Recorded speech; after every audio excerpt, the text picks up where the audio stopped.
Çok kimseler maddenin ruhlarında çöreklenmesi neticesinde, maddeye haddinden fazla inhimak etmeleri neticesinde, maddileştiklerinden Allah'a karşı, sıfat-ı ilahiyeye karşı, esma-i ilahiyeye karşı gabileşme, manayı anlamama mahkumiyeti içindedir.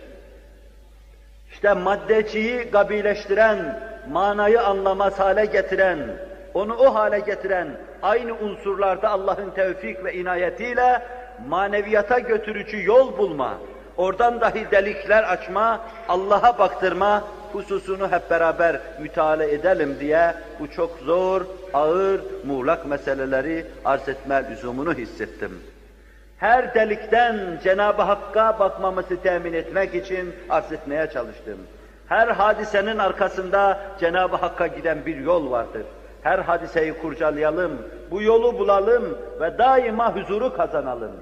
Dikkat buyurun, şu gafletin hakim olduğu devirde, dalaletin alabildiğini hüküm fermi olduğu devirde, insan kendi bünyesinde ve kainatta devamlı yapacağı operasyonlar birbirini takip etmezse, yani daimi deliklerden, pencerelerden, menfezlerden, zat-ı bari ve şuunat-ı ilahiyeye bakacak menfez bulamazsa, gaflet içinde boğulur, ihlası da kaybeder, samimiyeti de kaybeder, neticede belki imanı da kaybeder.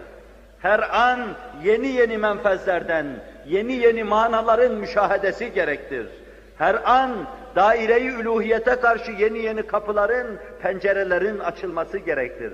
Her an yeni yeni delilleri merdiven yapıp lahut alemine çıkmak gerektir ki insan şeytana, dinsizliğe, küfre yem olmasın, Allah'ı kaybetmesin, Peygamber aleyhissalatu vesselam'ı kaybetmesin.